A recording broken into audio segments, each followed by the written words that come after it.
But when you actually look at the court records, his whole theory falls apart under scientific scrutiny. It completely collapses. The court, thankfully, ordered a proper chemical analysis. A doctor, sometimes his name is recorded as Patron, sometimes as Monahan, did a thorough examination of that sword and the deck. And the conclusion? Absolute. There was no trace of blood found anywhere on the ship. Not on the sword, not on the deck, nowhere.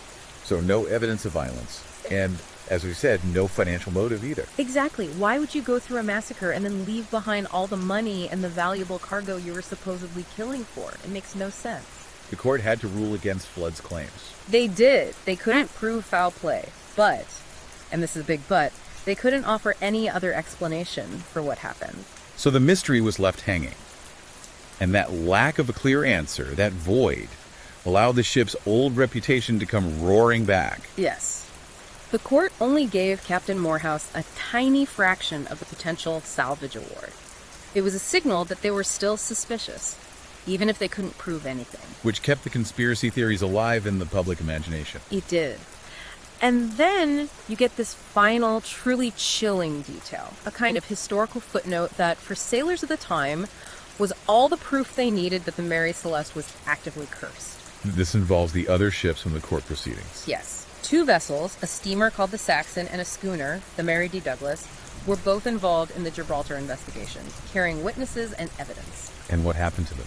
Immediately after the trial ended, on their very next voyages, both ships were lost with all hands. Both of them. Both of them. And for a superstitious sailing community, this wasn't just a coincidence, this was confirmation. The curse of the Mary Celeste was real, it was malignant, and it destroyed anyone who got too close to her story. The mystery was now officially supernatural. So the court fails to find a rational explanation, and the world of sailors leans into the supernatural. But for historians and scientists, there has to be a logical answer. There has to be some natural force that was powerful enough to make an experienced captain break a lifetime of discipline and abandon the sound ship. Right. And over the years, people have proposed everything. Giant squid, aliens, ghost ships. But of all the theories, the one that holds up the best to modern scrutiny is the vapor explosion hypothesis. Because it provides the necessary terror. It provides the terror, but without needing a murderer or a ghost. Okay, let's break this down. We have the cargo. 7,701 barrels of industrial alcohol. And the sources mentioned that 9 of those barrels were made from a different kind of wood. Red oak, which is more porous than the white oak used for the other barrels. It's more prone to leaking. So you have leaking barrels. What else is needed for this to become a bomb? The conditions were, well, they were perfect for a disaster. You have 2 weeks of violent storms, which would have jostled those barrels around, causing more leakage. Right. And then as the ship gets closer to the Azores, she's moving into warmer waters, hitting the edge of the Gulf Stream. And heat will cause the leaking alcohol to evaporate faster. Much faster. So you get this massive buildup of highly pressurized, explosive alcohol fumes in the sealed cargo hold.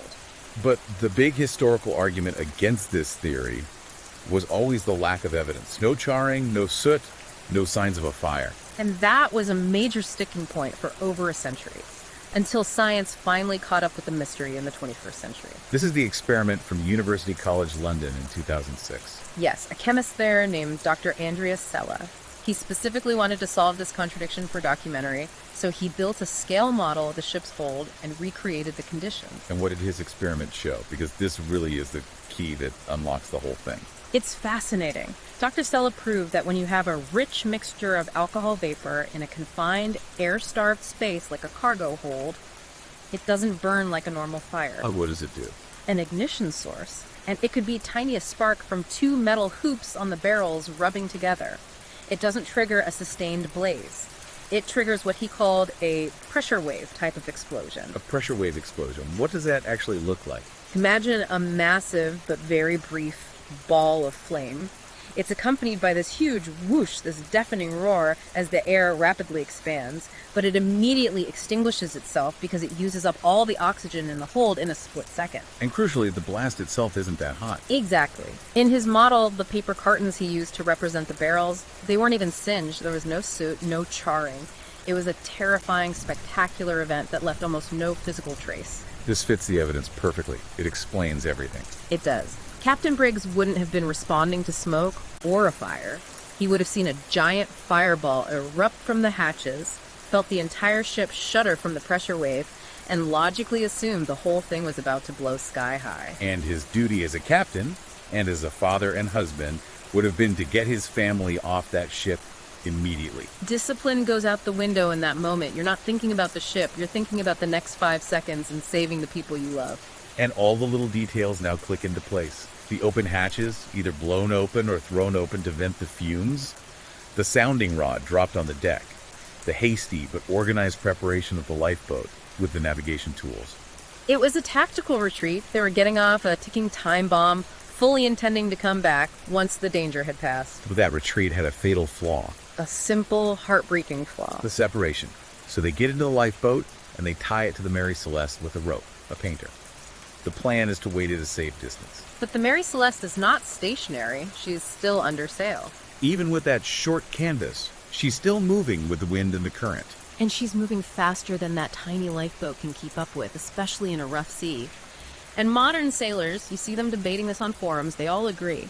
That rope, the painter, would have been under immense strain. It could have just snapped. A sudden gust of wind, a large swell.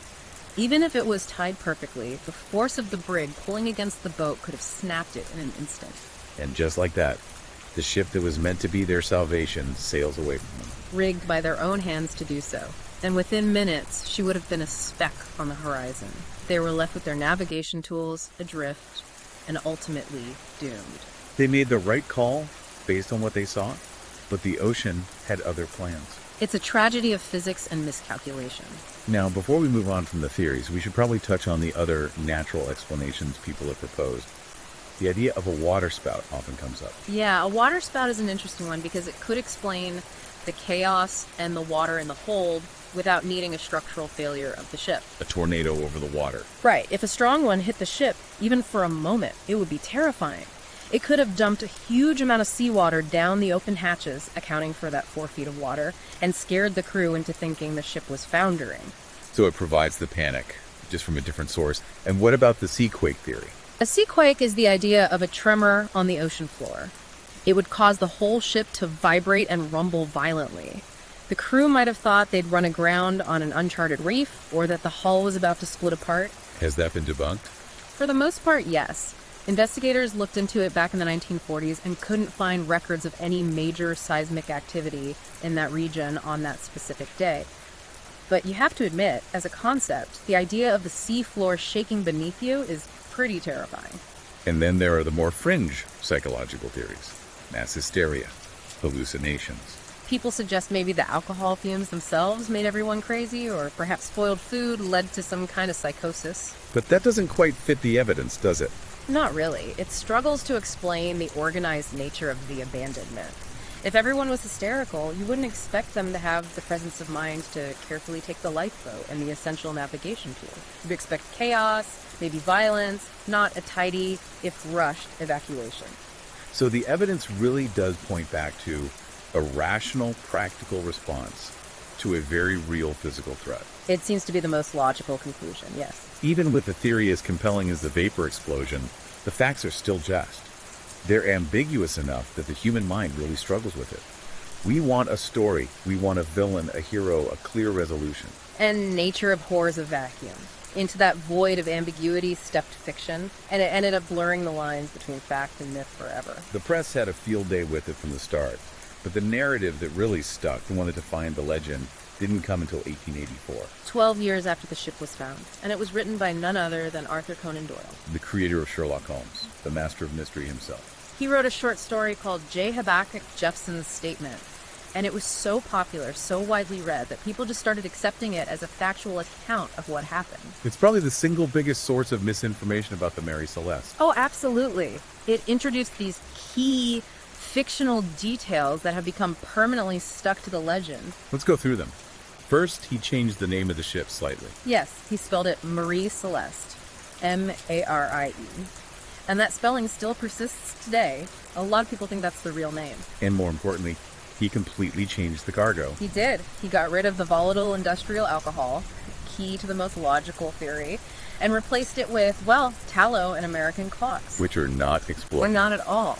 So right away, he removes the scientific explanation, and then he invents the most famous and most completely false detail of the entire legend. The hot meal left on the table. The hot, half-eaten meal still sitting in the cabin.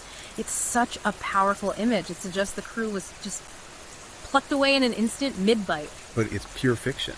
100% fiction. The salvage crew reported that the ship's galley was tidy, the plates were stowed away for rough seas. It was a disciplined ship. Not one abandoned in the middle of supper. And Doyle's story, the plot he created, it wasn't a simple mystery. It was this dark, complicated tale of revenge. It was incredibly lurid. He invented this villain, Septimius Goring, who he describes as a half-caste mass murderer. And his motive wasn't money, it was racial hatred because of his family's history with slavery. It was designed to play on the social fears of the Victorian era. Absolutely. And Goring's crime spree in the story is it's elaborate and bloody. He murders the captain's family, orchestrates a mutiny with the black crew members, they kill all the white sailors, dump the bodies, and sail away. It's so much more complex than the probable reality. And that's the thing, isn't it? The simple, tragic truth, a chemical reaction, a snapped rope, a fatal miscalculation. It's just not as satisfying to the human imagination as a story with a clear villain and a gruesome, dramatic plot. And because it was Conan Doyle, people believed it. His name carried so much weight, his fiction became fact in the public mind. And it cemented the Mary Celeste not as a historical puzzle, but as a permanent piece of ghost lore. It's why people today still think the name was Marie and that the crew vanished over dinner. So as we bring this deep dive to a close, if we strip away all the fiction and all the speculation, we're left with a few hard, undeniable facts. We have a good, experienced captain in Benjamin Briggs. Yeah. We have a very dangerous cargo. And we have a ship found sailing on its own, hundreds of miles from where its crew last made a log entry. And the physical evidence points overwhelmingly to an intentional abandonment. An abandonment prompted by a terrifying but non-destructive flash explosion of alcohol fumes. A panic that led them to the lifeboat with their navigation tools, thinking it was a temporary measure. And the final act of this tragedy is likely so simple. It's the snap of a single rope, the painter line connecting their small boat to the much larger, faster ship. They made the choice to leave what they perceived as a floating bomb for the relative safety of the sea. But the ship sailed on without them. And that's the image that's so haunting, isn't it? Captain Briggs, Sarah, little Sophia, and the 7 crewmen all watching as their salvation, the Mary Celeste, stocked with food and water, just sails away over the horizon. Their bodies were never found, just swallowed by the Atlantic. Victims of a perfect storm of chemistry, physics, and terrible, terrible luck. But the ship itself, the Mary Celeste, her story didn't end there. She continued sailing for more than a decade after that. Under that sinister reputation, yes. Until 1885, her end was almost as sordid as her beginning. Her last owner tried to sink her on purpose. Captain Gilman C. Parker. He ran her aground on a reef off the coast of Haiti as part of an insurance fraud scheme. The scheme was uncovered, he was prosecuted, but he got off on a technicality. The Mary Celeste just rotted away on that reef. And that brings us to a final provocative thought for you to consider. The court cleared the Dea Gratia crew. Science gave us a rational explanation. But you can't entirely dismiss that persistent, uncanny string of misfortune that followed the ship her whole life. The first captain dying, the repeated wrecks as the Amazon, the financial ruin of her first owners, and then the 2 ships from the Gibraltar hearing sinking with all hands. That's a lot of bad luck. So if there's a curse, as the sailors all believed, maybe it wasn't just tied to the ship itself. Think about the people on land connected to her. The owner, James H. Winchester, who had her so highly insured, he got her back, only to lose her in a fraud scheme years later. The Nova Scotia builders, ruined, forced to eat with tin spoons. Could it be that the sheer weight of the tragedy, the lack of answers, the public suspicion, that it caused its own kind of ruin back on shore? For the owners, for the families, the Mary Celeste was physically wrecked on a reef in Haiti. But the curse, the story, the memory of those 10 lost souls, perhaps that followed the ship's wake back to land, leaving a quiet trail of destruction long after the ship itself was gone. The silence of the sea just echoing in the broken lives on the shore.